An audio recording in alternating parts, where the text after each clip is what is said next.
शिवसेना उभाटा गटाचे पक्षप्रमुख उद्धवजी ठाकरे यांना बंद खोलीआड चर्चेचं फारच आकर्षण आहे.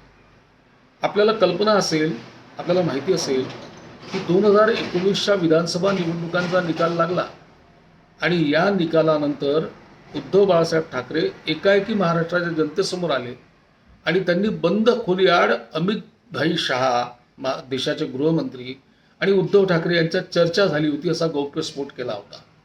त्या चर्चेमध्ये अमित भाई शहा यांनी त्यांना शब्द दिल्याचं वारंवार महाराष्ट्राला उद्धव ठाकरे यांनी सांगितलं. स्वतः अमितजी शहा यांनी समोरून सांगितलं की असा कुठलाही शब्द आम्ही दिलेला नव्हता. उद्धव ठाकरे यांना बंद खोलीआड शब्द मिळाला होता असा गौप्यस्फोट उद्धव ठाकरे यांनी का केला, तर त्यावेळची आकडेवारी ही उद्धव ठाकरेंना अनुकूल होती, मुख्यमंत्री पदासाठी अनुकूल होती आणि म्हणून त्यावेळी त्याने आणखी एक नवी माहिती महाराष्ट्राला दिली जी निवडणुकीच्या प्रचारात कधीही दिलेली नव्हती. कधीही त्यापूर्वी त्यांनी सांगितलेलं नव्हतं की त्यांनी शिवसेना प्रमुख बाळासाहेब ठाकरे म्हणजे त्यांचे पिताश्री त्यांना शब्द दिला होता की महाराष्ट्रामध्ये मी शिवसैनिकाला मुख्यमंत्री पदावर बसवेल. एकीकडे हे एक भावनिक आवाहन त्यांनी सांगितलं लोकांना की मी वडिलांना शब्द दिला होता की शिवसैनिकाला मुख्यमंत्री पदावर बसवायचा आहे आणि महाराष्ट्राला दुसरी गोष्ट त्यांनी सांगितली की बंद खोलीआड मला अमित शहांनी शब्द दिला होता. आणि शिवसेना भाजपा युतीशी बेईमानी करून जे आजपर्यंतचे त्यांचे विरोधक होते त्या राष्ट्रवादी काँग्रेस आणि काँग्रेससोबत जाऊन उद्धव ठाकरे यांनी घरठाव केला, मुख्यमंत्रीपद पदरात पाडून घेतलं आणि 5 वर्ष झाले या 2 वाक्यांच्या आधारे उद्धव ठाकरे जी काही बेईमानी त्यांनी युतीसोबत केलेली होती ती बेईमानी झाकण्याचा केविलवाणा प्रयत्न सातत्याने उद्धव ठाकरे करत असतात. आता पुन्हा निवडणुकांना 2024च्या सामोरं जायचं आहे. उद्धव ठाकरेंचा आग्रह आहे महाविकास आघाडीकडे की महाविकास आघाडीने सर्वप्रथम महाविकास आघाडीचा मुख्यमंत्री पदाचा चेहरा जाहीर करावा. या मागणीसाठी उद्धव ठाकरे दिल्लीत गेले. दिल्लीतल्या काँग्रेसच्या हायकमांडच्या समोर, पक्षश्रेष्ठींच्या समोर ते नतमस्तक झाले. त्यांनी विनवण्या केल्या, आर्जव केले. आपण स्वतः मुख्यमंत्री पदाचा चेहरा व्हावा यासाठी दारोदार उद्धव ठाकरे भटकत आहेत. काँग्रेसने ताकास्तूर लागू दिलेला नाही. काँग्रेसने त्याच्या तोंडाला पानं पुसलेली आहेत. काँग्रेसने आपल्या मुख्यमंत्री पदाचा चेहरा जाहीर केलेला नाही. राष्ट्रवादी काँग्रेसने ज्या शरद पवारांनी गेल्या वेळी म्हणजे 2019 मध्ये आयते उद्धव ठाकरे त्यांच्या पदरात येऊन पडलेले होते त्या उद्धव ठाकरेंना ताबडतोब मुख्यमंत्री पदासाठी समोर केलं होतं.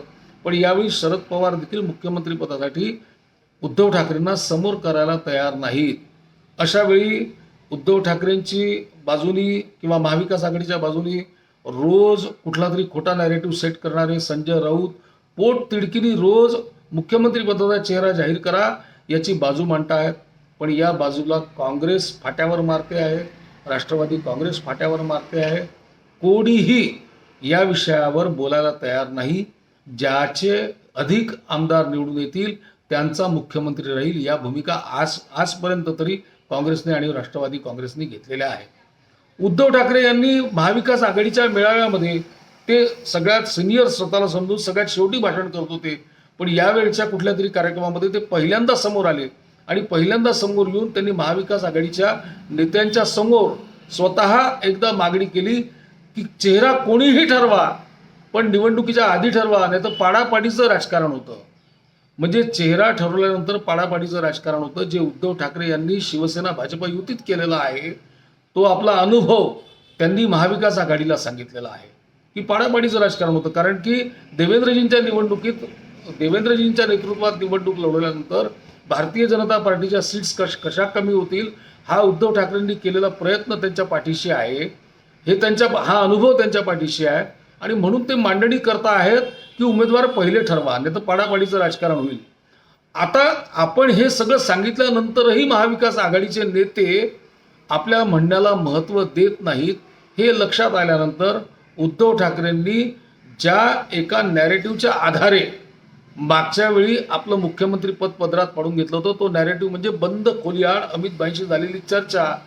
त्या बंद खोलीआड चर्चेचे त्यांना स्मरण झालं आणि त्यांनी बरोबर आता महाविकास आघाडीच्या समोर बंद द्वार चर्चा करा पण मुख्यमंत्री पदाचा चेहरा ठरवा ही मागणी कालपासून रेटणं सुरू केलेली आहे. उद्धव ठाकरेंना पूर्ण माहिती आहे की 4 भिंतीच्या आड 4-5 पक्षाच्या नेत्यांनी मिळून जे काही ठरवलं ते जनतेला माहीत होत नाही.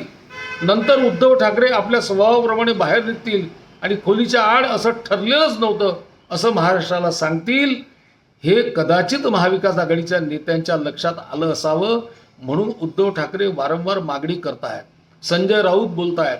काल तर उद्धव ठाकरेंचे स्वीय सहाय्यक, स्वीय सचिव मिलिंद नार्वेकर, जे त्यांच्या कुटुंबातला घटक मानले जातात, असं मानलं जातं राजकारणामध्ये की शिवसेनेचे पक्षप्रमुख उद्धव ठाकरे, या उभाठा गटाचे पक्षप्रमुख उद्धव ठाकरे जे काही निर्णय घेतात त्या निर्णयांमध्ये जे काही किचन कॅबिनेटमधले 2-4 लोक हजर असतात त्यात मिलिंद नार्वेकर असतात.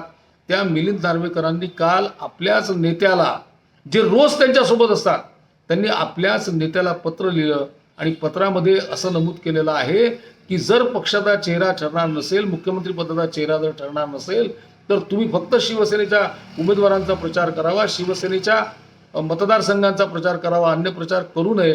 या तऱ्हेची एक नवा विषय मिलिंद नार्वेकरांच्या पत्राच्या माध्यमातून उद्धव ठाकरे यांनी समोर आणला आहे. तो उद्धव ठाकरेंच्या पोटात काय चालू आहे, मनात काय चालू आहे, हे त्यांच्या मागण्यांवरून आपल्याला दिसत आहे. त्यांनी सर्वप्रथम मागणी केली, चेहरा ठरवा. तो चेहरा ठरत नाही म्हटल्यावर त्यांना बंद खोलीचं जे आकर्षण आहे की बंद खोलीत ठरवा, आणि बंद खोलीत ठरवलं की मग आपल्या सवयीनुसार, आपल्या स्वभावानुसार त्याला आपण फाट्यावर मारू शकतो आणि पुन्हा एकदा मागच्या वेळेससारखा खोटा नॅरेटिव्ह देऊ शकतो. ही उद्धवजींची इच्छा महाराष्ट्राला दिसते आहे. मला असं वाटतं की महाविकास आघाडी पुरती शहाणी झाली आहे, म्हणूनच ते उद्धवजींच्या सोबत असून, उद्धवजींचा वापर करत असून अजूनही उद्धवजींना चेहरा करत नाहीत, चेहऱ्यावर बोलत नाहीत आणि बंद खोलीआड तर चर्चा करायला कोणीच तयार नाही.